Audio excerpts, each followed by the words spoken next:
વિદ્યાર્થી મિત્રો, આપણે અગાઉ વિદ્યુત પ્રવાહ ધારિત ખંડને કારણે ઉદ્ભવતા ચુંબકીય ક્ષેત્રની વાત કરી, જેને આપણે બાયો-સાવર્ટના નિયમ તરીકે ઓળખીએ. બાયો-સાવર્ટના નિયમનો ઉપયોગ કરી હવે આપણે પ્રવાહ ધારિત રિંગ વડે ઉદ્ભવતું ચુંબકીય ક્ષેત્ર અક્ષ પર કેટલું મળે અને કેન્દ્ર ઉપર કેટલું મળે એ શોધવા માંગીએ છીએ. આના માટે આપણે રિંગ વિચારીએ જે yz સમતલમાં આવેલી છે. એટલે આ રીતે આ સમતલમાં એક રિંગ મૂકેલી છે અને આ રિંગને લંબ હોય એવી અક્ષ આ રીતે x અક્ષ પ્રાપ્ત થાય છે. એટલે x અક્ષ એ રિંગના સમતલને લંબ રૂપે છે અને આ x અક્ષ ઉપર આવેલા p બિંદુએ મારે ચુંબકીય ક્ષેત્ર શોધવું છે. હવે તમે એવું કલ્પો કે તમારી જોડે એક રિંગ છે, એ રિંગ આ રીતની છે અને અહીંયાથી હું એના બે આની સાથે બેટરી લગાડી દીધેલી છે.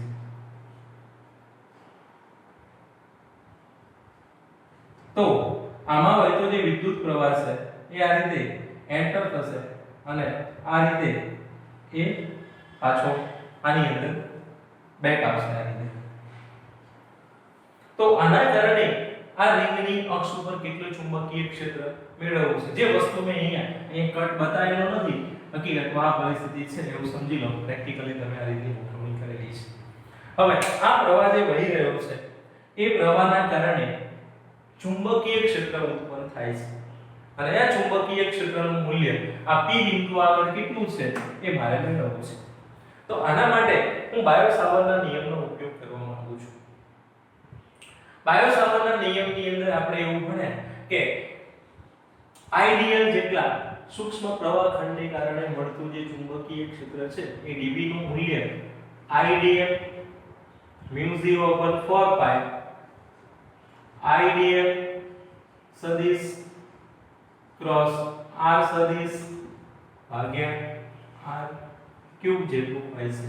આવું આપણે બાયો-સાવર્ટના નિયમની અંદર ભણ્યા અને આના આધારે આપણે આ રિંગ માટે ઉદ્ભવતું ચુંબકીય ક્ષેત્ર મેળવવું છે. તો આના માટે આપણે શું કરીશું? તો સૌપ્રથમ આપણે આ રિંગ જે છે, સમગ્ર રિંગ, એના નાના નાના ભાગો વિચારી લઈએ. હવે રિંગ જે છે આ રીતે મૂકેલી છે, તો આ સમતલમાં રિંગના ઘણા બધા નાના નાના ભાગો હું વિચારું છું. એમાંના બે ભાગો અહીંયા આકૃતિમાં હું તમને બતાવું છું. એક ભાગ અહીંયા ધારેલો છે અને બીજો ભાગ મેં અહીંયા ધારેલો છે. આવા ઘણા ભાગો ભેગા થઈ આખી રિંગ બનેલી છે. તો ઉપર રહેલો જે dl લંબાઈનો આઈડિયલ પ્રવાહ ખંડ છે એના કારણે ચુંબકીય ક્ષેત્ર p બિંદુ આગળ કેટલું મળે એ મારે શોધવું છે અને કઈ દિશામાં મળે. તો આના માટે તમારે પહેલું તો શું કામ કરવું પડે? આઈડિયલ સદિશ અને r સદિશથી બનતું સમતલ વિચારવું પડે, તો એની દિશાની આપણને ખબર પડે. હવે આ રિંગ જે છે આ રીતે હોય અને એની અંદર પ્રવાહ આ રીતે વહી રહ્યો હોય તો dl સદિશ આપણને આ ડાયરેક્શનની અંદર મળશે અને r સદિશ જે છે એ આ રીતનું આપેલું છે. એનો મતલબ કે આ એક સમતલ જે બને છે, આ સમતલ એ આઈડિયલ અને r થી બનતું સમતલ થયું કહેવાય. r સદિશ આ ડાયરેક્શનમાં છે અને dl સદિશ આ રીતનો છે. હવે અહીંયા ભલે આકૃતિમાં તમને આ ડાયરેક્શન દેખાડતા હોય પણ હકીકતમાં રિંગ કયા સમતલમાં આવેલી છે? તો કે yz સમતલની અંદર. તો આમ છે રિંગ અને આ x અક્ષ છે. તો આ રીતની રિંગ ઉપર ધારો કે આ વિદ્યુત પ્રવાહની દિશા છે, તો આઈડિયલ સદિશની દિશા આમ બનશે, આ આઈડિયલ સદિશની દિશા બનશે અને આ રીતે r સદિશની દિશા બનશે. તો એમાંથી પસાર થતું સમતલ લેવાનું થશે એટલે આ રીતનું બનશે અને આ સમતલને લંબ રૂપે ઉપરની દિશા પણ મળે, લંબ રૂપે નીચેની દિશા પણ મળે. એટલે ચુંબકીય ક્ષેત્ર કાં તો ઉપરની દિશામાં મળે કાં તો નીચેની દિશામાં મળે. એટલે અહીંયા હાલની પરિસ્થિતિ પ્રમાણે અહીંયા આપણે જે પોઝિશન ગોઠવેલી છે એ જોતા આઈડિયલ ક્રોસ r સદિશને લંબ ચુંબકીય ક્ષેત્ર એ આપણને આ દિશામાં પ્રાપ્ત થાય છે. તો અહીં મળતું ચુંબકીય ક્ષેત્ર એ p બિંદુએ આકૃતિમાં દર્શાવ્યા પ્રમાણે આ રીતે x અક્ષ સાથે ધારો કે થીટા કોણે મળે છે. db cos θ ઘટક થશે, db sin θ ઘટક થશે. અહીંયા જો થોડુંક સમજી લઈએ, આ થીટા છે તો આ 90 - θ થાય, આટલો 90 છે આખો, તો આ ખૂણો ફરી θ થાય, આ ખૂણો થીટા છે તો આ 90 માઈનસ આ 90 છે તો આ ફરીથી શું બનશે થીટા એટલે જેટલો ખૂણો થીટા અહીંયા છે એટલો જ ખૂણો થીટા અહીંયા પ્રાપ્ત થાય છે હવે આપણે અહીંયા ચુંબકીય ક્ષેત્રની જે દિશા મળેલી છે એ દિશાની વિચારણા અહીંયા જે રીતે કરી એવી જ વિચારણા અહીંયા પણ આપણે કરી શકીએ તો આનું મૂલ્ય મારે લખવું હોય તો કેટલું લખાય dv સદિશનું તો dv સદિશના બે ઘટકો પાડીને લખવું પડે dv cos θ અને dv sin θ અને આનું સાદુરૂપ આપણે આપીશું તો આ રીતે બનશે μ0/4 pi ideal r sin θ બરાબર પણ અહીંયા તમે જોઈ શકો છો કે ideal અને r વચ્ચેનો ખૂણો 90 ડિગ્રીનો છે અહીંયા એક સમજમાં પ્રોબ્લેમ થવાની સંભાવના અહીંયા રહેલી છે કારણ કે તમે અહીંયા થીટા વાપરો છો તો આ થીટા એ આઈડિયલ અને r વચ્ચે બનતો ખૂણો છે જે તમે આની અંદર સમજી શકો કે રિંગ આમ હોય આ રીતે અને આ રીતની પોઝિશન હોય તો આ દિશા અને આ દિશા વચ્ચે કેટલા ડિગ્રીનો ખૂણો બને તો આ ડાયરેક્શન વચ્ચે બનતો ખૂણો 90 નો બનશે અને 90 નો ખૂણો અહીંયા છે એટલે આની જગ્યાએ હું ડાયરેક્ટલી શું લખી નાખીશ μ0/4 pi ideal ભાગ્યા r સ્ક્વેર અને ideal લંબ r સદિશ કારણ આપી દઈશું આઈડિયલ અને r એકબીજાને લંબ છે સારું હવે ચુંબકીય ક્ષેત્રના જે બે ઘટકો પડે છે dv સદિશના બે ઘટકો dv cos θ dv sin θ આ cos θ જે ઘટક છે એ x અક્ષ ની દિશામાં મળે છે અને આ છે તે y અક્ષ ની દિશામાં મળે છે હવે થોડુંક આપણે બીજું વિચારીએ કે આ જે રિંગ છે આવા નાના નાના આઈડિયલ ભાગો જે વિચારેલા છે પ્રવાહખંડો એવા તમારે આખી રિંગ માટે વિચારવા પડે આને વ્યાસાંત બિંદુ ઉપર આ પોઈન્ટ મળે આ આઈડિયલ ની સામે એક્ઝેક્ટ આઈડિયલ અહીંયા આપણને પ્રાપ્ત થાય તો એટલી જ લંબાઈનો વિદ્યુત પ્રવાહખંડ વ્યાસાંત બિંદુ ઉપર લેવામાં આવે તો એનું ચુંબકીય ક્ષેત્ર કેવી રીતે મળે તો એનું પણ ચુંબકીય ક્ષેત્ર તમે મેળવશો તો એ તમને આ રીતનું પ્રાપ્ત થશે આની જે ડાયરેક્શન છે એને આપણે અહીંયા જોડી દઈએ અને આની વેલ્યુ મેળવીએ તો આને લંબ આ રીતે મળે હવે આ જે ડાયરેક્શન દોરેલી છે એના પર બે ભાગ પડે એક અહીંયા મળે એક અહીંયા મળે અને આના બે ભાગો તમે કરશો અહીંયા ખૂણો થીટા થશે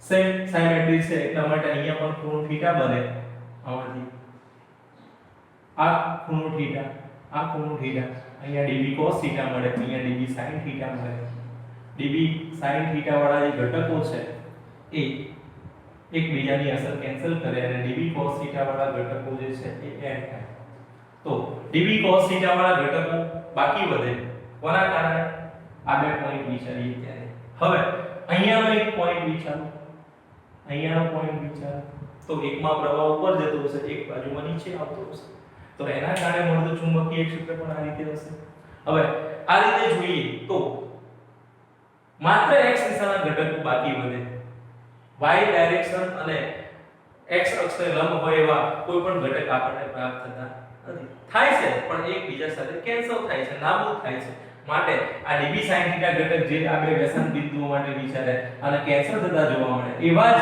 સામસામેના વ્યાસાંત બિંદુઓ કોઈ પણ લેવામાં આવે તો એના માટે મળતા dv sin θ ઘટકો કેન્સલ થાય છે માટે માત્ર dv cos θ ઘટક જ આપણને પ્રાપ્ત થાય છે હવે આઈડિયલ ભાગમાંથી મળતો જે ઘટક છે એ p બિંદુએ ચુંબકીય ક્ષેત્ર નું પરિણામી મૂલ્ય કેટલું થાય તો એના આપણે b કહીએ તો આ b નો જવાબ ઇન્ટિગ્રેશન dv cos θ ઉપરથી મળે હવે cos θ જે છે એ આકૃતિ ઉપરથી તમે લખી શકો છો આ અંતરને હું r કહી દઉં r અંતર છે, આ ડિસ્ટન્સ r છે, o થી p સુધીનું અંતર x છે, તો r નો જવાબ કેટલો થાય? r એ કર્ણ બનશે અને કર્ણ r બરાબર વર્ગમૂળમાં x² + r², જ્યાં x એ કેન્દ્રથી x અક્ષ પરનું અંતર છે અને r એ શું બતાવે છે? રિંગની ત્રિજ્યા. સારું, ઇન્ટિગ્રેશન dv cos θ નો જવાબ મારે મેળવવો છે. તો આ ઇન્ટિગ્રેશન કોના ઉપર કરવાનું? તો સમગ્ર રિંગ પર. અહીંયા કિંમત મૂકી દઈએ μ0/4 pi idr/r² અને ભાગાકારમાં જે મૂકેલી કિંમત છે r એના એમ રાખી ભાગ પછી મૂકીશું કિંમત cos θ. cos θ ની જગ્યાએ શું મૂકી દો આકૃતિ ઉપરથી? આને આપણે આના માટે cos θ લખવું છે, તો cos θ શું થશે? અહીંયા cos θ બરાબર પાસેની બાજુ ભાગ્યા કર્ણ. પાસેની બાજુ એટલે આ r થશે અને કર્ણ એટલે r થશે, તો r/r અને અહીંયા r/r લખી દઈએ. હવે તમે આનું સાદું રૂપ આપો એક સ્ટેપ, અને આ સમગ્ર રિંગ ઉપર છે એટલે વર્તુળાકાર રિંગ માટે આ રીતે લખીએ μ0 છે, 4 pi છે, I છે, dl જે છે અહીં પ્રવાહ બદલાતો નથી. જે રિંગમાં પ્રવાહ પસાર થઈ રહ્યો છે એનું મૂલ્ય આપણે બદલતા નથી, માટે આપણે એને ત્યાં ફિક્સ કરી દીધું. આ પોઈન્ટ માટે r ની કિંમત પણ અચળ થઈ ગઈ. તો અહીંયા બધી જ કિંમતો અચળ છે, ખાલી dl નાના ભાગો ભેગા કરવાના છે, તો એને સંકલનની બહાર કાઢી દઈએ તો આપણને આવો જવાબ પ્રાપ્ત થશે. b μ0/4 pi I r/r³ integration dl. અને આ ઇન્ટિગ્રેશન dl સમગ્ર પરિઘ ઉપર લઈશું, તો સમગ્ર પરિઘની વાત કરીએ તો dl વાળા ભાગો ભેગા થાય તો રિંગનો પરિઘ કેટલો થશે? તો એ રિંગનો જે પરિઘ છે એ આપણને કેટલો મળશે? r ત્રિજ્યાની રિંગ માટે 2 pi r થશે. તો અહીંયા μ0/4 pi I r into 2 pi r ભાગ્યા r ક્યુબ. અને હવે બધાની કિંમતો આ r ની કિંમતો મૂકી દી અને r બે વખત છે પાઈ નીકળી જશે, તો અહીંયા આવશે 2 અને આનો જવાબ થશે b μ0/2r³.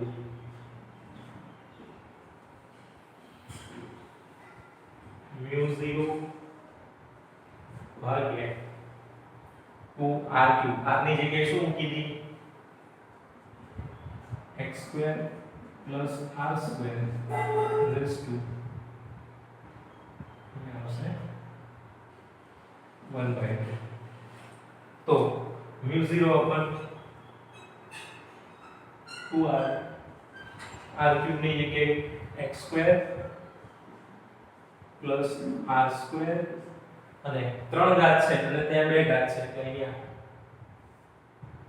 3/2 ઘાત થઈ જશે. અને ઉપર જે છે I r r, તો I r². તો આ જે સૂત્ર છે એ કોના માટે મળ્યું? અક્ષ પર કેન્દ્રથી x અંતરે ચુંબકીય ક્ષેત્ર. હવે આ જે જવાબ છે એ જવાબ આપણે કેન્દ્ર ઉપર મેળવવો હોય તો કેટલો મળે? તો મિત્રો તમને ખ્યાલ છે કે કેન્દ્ર ઉપર એટલે અહીંયા આવશો તો x કેટલો થઈ જશે? તો x નો જે જવાબ છે એ 0 થઈ જશે અને અહીંયા હું x બરાબર 0 મૂકી દઉં આ સ્ટેપ ની અંદર, x 0 ભરી દઈએ તો આ જે સૂત્ર છે એ કન્વર્ટ થઈ જશે અને કન્વર્ટ થઈ આ રીતે મળશે b કેન્દ્ર બરાબર μ0 I r² ભાગ્યા 2 અને આ સ્ક્વેર છે અને 3/2 તો બે નીકળી જશે તો 2r³ અને આનું તમે એક સ્ટેપ આગળ ઉપાડો તો b સેન્ટર શું મળશે r² છે ને r³ છે r² છે તો μ0I/2 જે મેળવવાનું સમીકરણ છે. તો બાયો સાવર્ટના નિયમનો ઉપયોગ કરી પ્રવાહ ધારિત રિંગના કેન્દ્ર પર ઉદ્ભવતું ચુંબકીય ક્ષેત્ર શોધો તો આટલા સુધી લાવવાનું, અક્ષ પર કે અહીંયા સુધી લાવવાનું. આ થિયરી પરીક્ષામાં પૂછાયેલી છે, 2 થી 3 વખત આ થિયરી નજીકના સમયમાં પૂછાઈ ગયેલી છે, એટલે મહત્વની થિયરી છે. અને તમે સમજી લો તો થિયરી અઘરી નથી, આકૃતિ બરાબર સમજવાની જરૂર છે. અને જ્યારે આકૃતિમાં ખબર પડી જાય એ લોકોએ લગભગ અહીંયા કોઈ વધારે મોટું કામ કરવાનું રહેતું નથી. બે ભૂલ થવાની સંભાવના એ છે કે આ નિયમમાં આ કોસ ગુણાકાર છે એટલે એની ડાયરેક્શન નક્કી કરવી પડે. હવે રિંગ yz સમતલમાં છે એવું આપણને પહેલા ખબર પડવી જોઈએ. yz સમતલમાં રહેલી રિંગ છે એ રિંગ વડે ઉદ્ભવતું ચુંબકીય ક્ષેત્ર આપણને p બિંદુ આગળ મેળવવાનું કીધું છે. તો idl ક્રોસ r સદિશ જે છે એનો ક્રોસ પ્રોડક્ટ ક્યાં મળે, કઈ ડાયરેક્શનમાં મળે, તો એનો લંબ રૂપે હોય. કોના લંબ રૂપે? આઈડીએલ અને આરથી બનતું સમતલ. તો આ સમતલ બનશે. અને આને લંબ રૂપે મેં ઉપરની દિશા એટલા માટે લીધી કે જમણા હાથના સ્ક્રૂની અંદર ભણાય કે સ્ક્રૂ જે દિશામાં જાય એ દિશા, તો અહીંયા મળતી દિશા જે છે એ ઉપરની મળે છે, માટે આપણે ઉપરની દિશા બતાવી આના માટે. પછી એના બે ઘટકો વિચારે dv cos θ dv sin θ, અને આ બે ઘટકો કઈ દિશામાં મળે છે એની ચર્ચા કરી. આટલું કામ કર્યા પછી એના વેસાંત બિંદુએ સામે આવેલા પોઈન્ટનો વિચાર કરો. એમાંથી પણ એટલો જ પ્રવાહ વહી રહ્યો છે જે પ્રવાહના કારણે મળતું ચુંબકીય ક્ષેત્ર આ ડાયરેક્શનમાં હશે. આ જે ડાયરેક્શન છે આ ડાયરેક્શનમાં એટલું જ ચુંબકીય ક્ષેત્ર મળશે, કારણ કે સાયમેટ્રી થાય છે, અંતર એટલું જ છે. તો dv નો જવાબ એટલો જ રહેશે. અને એના ઘટકોમાં અહીંયા ખૂણો પણ θ જ બને છે, તો dv cos θ અને dv sin θ. અને આટલું કર્યા પછી sin θ ઘટકો નીકળી જાય છે એટલે એને કેન્સલ આઉટ કરી પરિણામી ચુંબકીય ક્ષેત્ર માત્ર dv cos θ ના કારણે મળે છે. અને આ કામ કર્યા પછી આવા dl વાળા ભાગો ભેગા કરી સમગ્ર તાર માટે તો સમગ્ર રિંગ માટે આપણે સંકલનની અંદર આ કાર્ય કરવાનું છે. તો સંકલન કરી છેલ્લો જવાબ, સંકલનનો જવાબ ઇન્ટિગ્રેશન dl નો જવાબ છે એ રિંગ માટે લઈએ છીએ. તો રિંગનો સમગ્ર લંબાઈની કિંમત મેળવી તો 2πr થાય. એટલા માટે અહીંયા સંકલનનો જવાબ છે એ 2πr લખેલો છે. તો આટલું કામ ધ્યાનમાં રાખીશું તો આ બાબત તમે સરળતાથી સમજી શકશો. બંને સૂત્રો તમારે યાદ રાખવાના છે. અક્ષ પર કેટલું મળે, કેન્દ્ર ઉપર કેટલું મળે. હવે તમને આની એક ચુંબકીય ક્ષેત્રની દિશા શોધવાની એક રીત આપણે અહીંયા દર્શાવો કે ધારો કે મારી જોડે એક રિંગ છે, આ એક રિંગ છે, આવું સમજજો કે આ એક રિંગ છે આ રીતે. તો આની અંદર પ્રવાહ આમ જઈ રહ્યો હોય તો આ પ્રવાહની દિશામાં આંગળીઓને વાળવાની, અને આંગળીઓ જે દિશામાં પ્રવાહ જઈ રહ્યો છે એ દિશામાં રહે, અને અંગૂઠો જે દિશા બતાવે એ ચુંબકીય ક્ષેત્રની દિશા છે.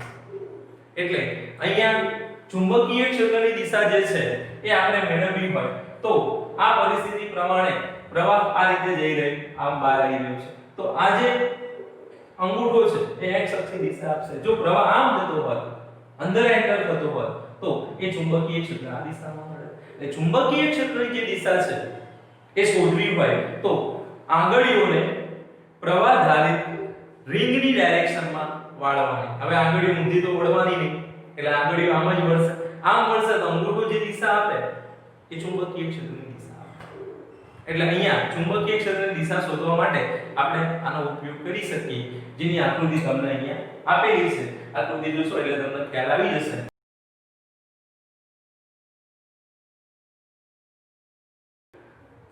સારું, બીજી એક બાબત અહીંયા ધ્યાનમાં રાખી. અહીંયા આ એક રિંગ છે, આવી ધારો કે n રિંગો હોત તો n રિંગો હોત ધારો કે અહીંયા, તો n રિંગ માટે આ ચુંબકીય ક્ષેત્ર જે છે B એ n ગણું થઈ જાય. એટલે એક રિંગ માટેનું જે ચુંબકીય ક્ષેત્ર છે એના વડે એને ગુણી કરવાનું. તો કેન્દ્ર ઉપર હવે કેટલું ચુંબકીય ક્ષેત્ર મળે તો કે n ગુણ્યા, તો આને આપણે આ રીતે યાદ રાખીશું. n આંટાવાળી રિંગ માટે n આંટા વાળી રિંગ માટે b નો જવાબ જે છે એ n ગણો થાય છે. બરાબર. એક્ઝામ્પલ ની વાત કરીએ આના.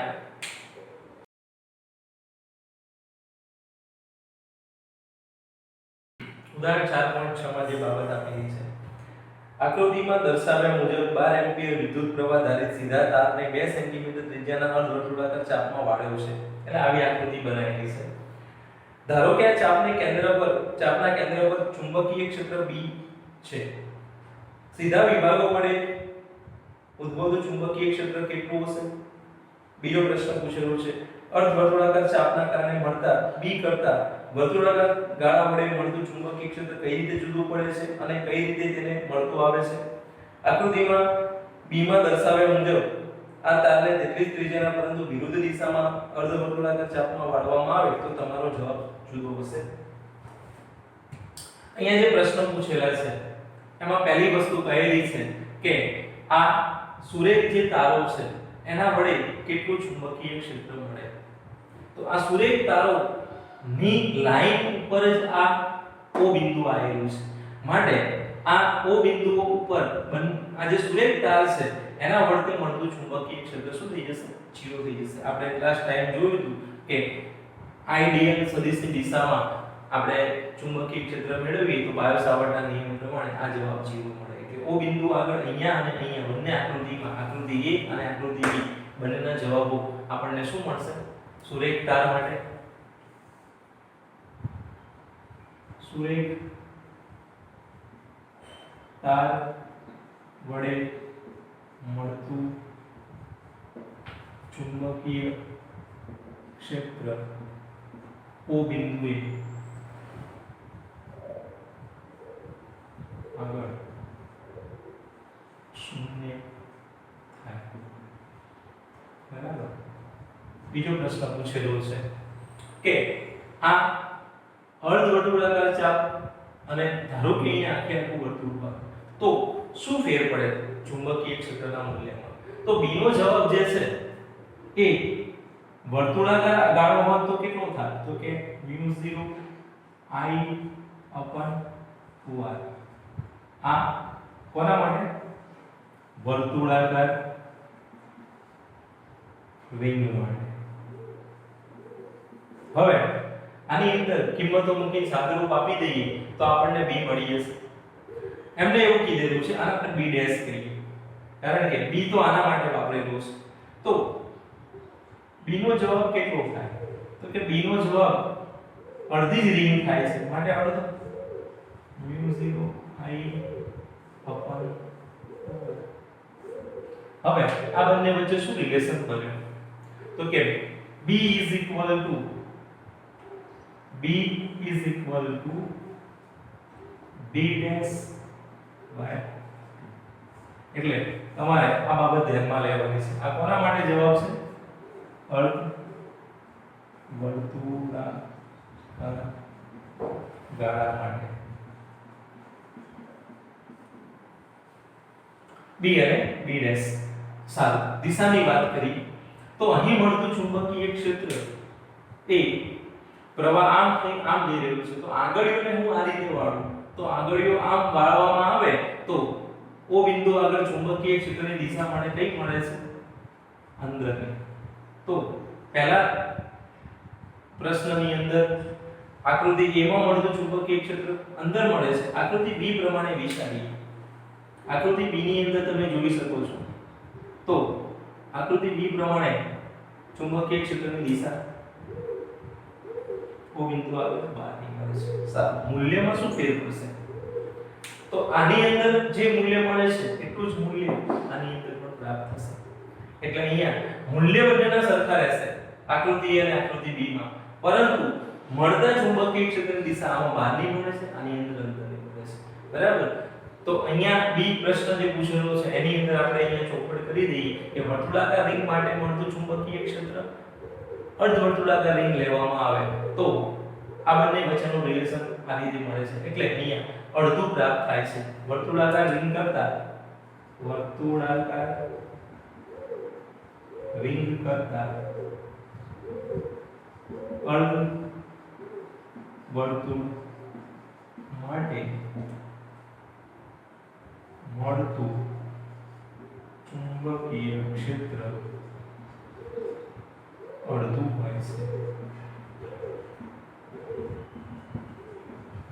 બરાબર.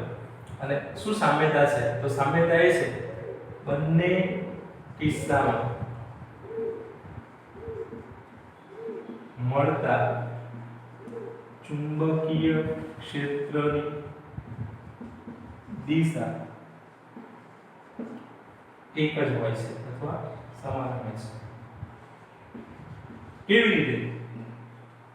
તો જો આટલી રિંગ માટે જવાબ લાવો તોય અંદર મળે, અને આખી રિંગ હોય સમગ્ર રિંગ તો એની અંદર જે પ્રવાહ છે એ આ રીતે જતો હોય. તો આમ આખી રિંગ માટે પણ અંદર નહીં મળે. એટલે બંને કિસ્સા લેવામાં આવે, અડધી વર્તુળનો કિસ્સો અને આખા વર્તુળનો કિસ્સો. તો બંને માટે ચુંબકીય ક્ષેત્રની જે દિશા છે એ એક જ હોય છે. અને મૂલ્યના સંદર્ભમાં આ બંનેની અંદર મળતું જે મૂલ્ય છે એ મૂલ્યમાં આ રીતનું રિલેશન જોવા મળે છે. અને સી જે ક્વેશ્ચન છે એની અંદર જવાબ લખીશું કે આકૃતિ A કરતા આકૃતિ A માં મળતા ચુંબકીય ક્ષેત્રની દિશા આકૃતિ A માં મળતા ચુંબકીય ક્ષેત્રની દિશા કરતા આકૃતિ B માં મળતા ચુંબકીય ક્ષેત્રની દિશા વિરુદ્ધ મળે. તો આ દાખલો અહીંયા પૂરો થાય છે, બરાબર. આ રીતના બીજા પણ પ્રશ્નો તમે આ મુદ્દા ઉપરથી સમજી શકો છો. તમારે યાદ રાખવાનું છે કે મૂલ્ય કેટલું હોય, b બરાબર μ0 I/2r, અને એની ડાયરેક્શન શોધવા માટે હાથની આંગળીઓનો નિયમ, બરાબર. તો બાકી